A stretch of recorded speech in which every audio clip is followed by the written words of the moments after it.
Hi, ನಾನಿವತ್ತು ನಿಮಗೆ ಹೆಲ್ದಿಯಾಗಿ ಟೇಸ್ಟಿಯಾಗಿ ಮಕ್ಕಳಿಗೂ ಇಷ್ಟ ಆಗೋ ಥರ ಏಜ್ ಆಗಿರೋರಿಗೂ ಇಷ್ಟ ಆಗೋ ಥರ ಹೆಲ್ದಿಯಾಗಿರೋ ಒಂದು ರೆಸಿಪಿನ ತೋರಿಸ್ತೀನಿ.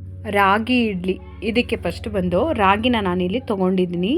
ರಾಗಿನ ಒಂದು 8 ಅವರ್ಸು ನೀವು ನೀರಲ್ಲಿ ಚೆನ್ನಾಗಿ ನೆನೆಸ್ಬೇಕಾಗುತ್ತೆ. 8 to 10 ಅವರ್ಸ್ ನೆನೆಸಿದ್ರು ಕೂಡ ಆಗುತ್ತೆ. ಇವಾಗ ಫಸ್ಟು ರಾಗಿನ ತೊಗೊಂಡು ಅದನ್ನು ಚೆನ್ನಾಗಿ ಕ್ಲೀನ್ ಮಾಡಿಕೊಂಡು ಒಂದು 5ರಿಂದ 6 ಸಲ ನೀಟಾಗಿ ವಾಶ್ನ ಮಾಡ್ಕೊಳ್ಳಿ. ಏಕೆಂದರೆ ರಾಗಿಲಿ ಸ್ವಲ್ಪ ಒಟ್ಟೊಟ್ಟು ಥರ ಗಲೀಜಾಗಿರುತ್ತಲ್ವ. ನೀವು ಅಂಗಡಿಲಿ ಅಂದರೆ ಸ್ಮಾರ್ಟ್ ಬಜಾರ್ಗಳಲ್ಲಿ ತೊಗೊಳೋದಾದ್ರೆ ಸ್ವಲ್ಪ ಕ್ಲೀನಾಗಿ ಇರುತ್ತೆ, ಬಟ್ ಮನೆಯಲ್ಲಿ ಅಂದರೆ ಸ್ವಲ್ಪ ಒಡ್ತರ ಇರುತ್ತೆ. ನಾನು ಇದನ್ನು ಒಂದು 6ರಿಂದ 7 ಸಲ ನೀಟಾಗಿ ನೋಡಿ ಈ ಥರ ಚೆನ್ನಾಗಿ ವಾಶ್ ಮಾಡ್ಕೊಂಡಿದ್ದೀನಿ. ಇವಾಗ ಅದಕ್ಕೆ ಸ್ವಲ್ಪ ನೀರನ್ನ ಸೇರಿಸಿ 8 ಅವರ್ ನೆನೆಯೋದಕ್ಕೆ ಅಂತ ಇಡ್ತಾ ಇದ್ದೀನಿ. ಅದ್ರ ಜೊತೆಗೆ ಬಂದು ನಾನಿಲ್ಲಿ ಉದ್ದಿನ ಕಾಳನ್ನ ತೊಗೊಂಡಿದ್ದೀನಿ, ಕಪ್ಪು ಉದ್ದಿನ ಕಾಳು. ನೀವು ಬೇಕಿದ್ರೆ ಉದ್ದಿನ ಬೇಳೆ ಕೂಡ ಸೇರಿಸ್ಕೋಬೋದು, ಬಟ್ ಉದ್ದಿನ ಕಾಳು ತುಂಬಾ ಒಳ್ಳೆಯದು ನಮ್ಮ ಹೆಲ್ತಿಗೆ. ಹೆಣ್ಮಕ್ಳಿಗೆ ಕೊಡೋದು ಇನ್ನೂ ಕೂಡ ಒಳ್ಳೆಯದು. ನಾನು ನೆಕ್ಸ್ಟ್ ಅದರಿಂದ ಬೇರೆ ರೆಸಿಪಿನ ಮಾಡಿದಾಗ ಅದ್ರ ಬಗ್ಗೆ ಇನ್ ಡೀಟೇಲ್ ಆಗಿ ನಾನು ನಿಮ್ಮ ಜೊತೆ ಶೇರ್ನ ಮಾಡ್ತೀನಿ. ಅದನ್ನು ಇವಾಗ ನಾನು ಒಂದು 8 ಅವರ್ ನೆನೆಸ್ಬಿಟ್ಟು ಇವಾಗ ರುಬ್ಕೋತಾ ಇದ್ದೀನಿ. ಉದ್ದಿನ ಕಾಳು ಮತ್ತು ರಾಗಿ ಎರಡನ್ನೇ ರುಬ್ಕೊಳ್ಳಿ. ಇದಕ್ಕೆ ರೈಸು ಅವಲಕ್ಕಿ ಏನು ಸೇರಿಸೋ ಅವಶ್ಯಕತೆ ಇಲ್ಲ. ಇದನ್ನು ಇವಾಗ ಚೆನ್ನಾಗಿ ಪೇಸ್ಟ್ನ ಮಾಡ್ಕೋತಾ ಇದ್ದೀನಿ. ನೀರು ಸ್ವಲ್ಪ ಜಾಸ್ತಿನೇ ಹಾಕಿ ರುಬ್ಬಿ, ಆವಾಗ ರುಬ್ಬುತ್ತೆ. ನೀವು ನೀರನ್ನ ಸ್ವಲ್ಪ ಅಕ್ಕಿ ಥರ ರುಬ್ಬೋದಾದರೆ ಅದು ಬೇಗ ರುಬ್ಬೋದಿಲ್ಲ.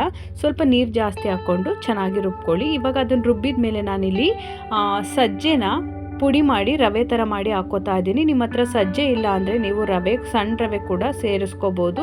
ಇವಾಗ ಅದಕ್ಕೆ ರುಚಿಗೆ ತಕ್ಕಷ್ಟು ಉಪ್ಪನ್ನ ಹಾಕಿ ಕೈಯಲ್ಲಿ ಮಿಕ್ಸ್ ಮಾಡ್ಕೊಳ್ಳಿ. ಸ್ಪೂನಲ್ಲೆಲ್ಲ ಬೇಡ, ಕೈಯಲ್ಲಿ ಮಿಕ್ಸ್ ಮಾಡಿದ್ರೆ ಹಿಟ್ಟು ಚೆನ್ನಾಗಿ ಉಬ್ಬಿ ಬರುತ್ತೆ.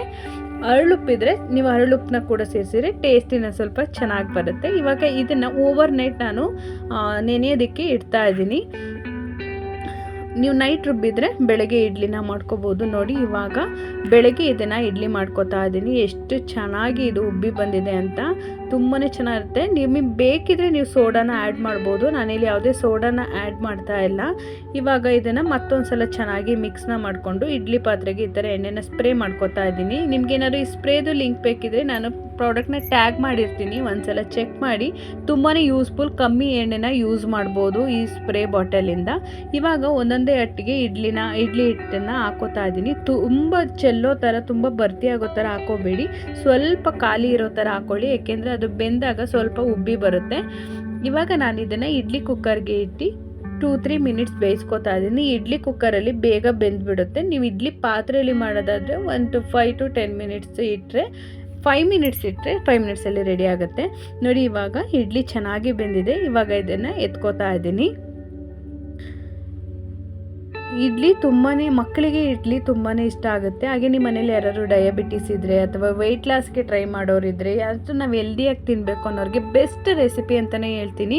ಮಿಸ್ ಮಾಡದೆ ಒಂದ್ಸಲ ಟ್ರೈ ಮಾಡಿ ನೋಡಿ, ಸೂಪರಾಗಿರುತ್ತೆ. ಮಕ್ಕಳಿಗೂ ಇಷ್ಟ ಆಗುತ್ತೆ, ಹಾಗೆ ದೊಡ್ಡವ್ರಿಗೂ ಕೂಡ ಇಷ್ಟ ಆಗುತ್ತೆ. ಇದ್ರ ಜೊತೆಗೆ ಕಾಯಿ ಚಟ್ನಿ ಮಾಡಿದರೆ ಅಂತೂ ಬೆಸ್ಟ್ ಕಾಂಬಿನೇಷನ್ ಅಂತಲೇ ಹೇಳ್ಬೋದು. ನೀರು ಚಟ್ನಿ ಕೂಡ ಮಾಡ್ಬೋದು.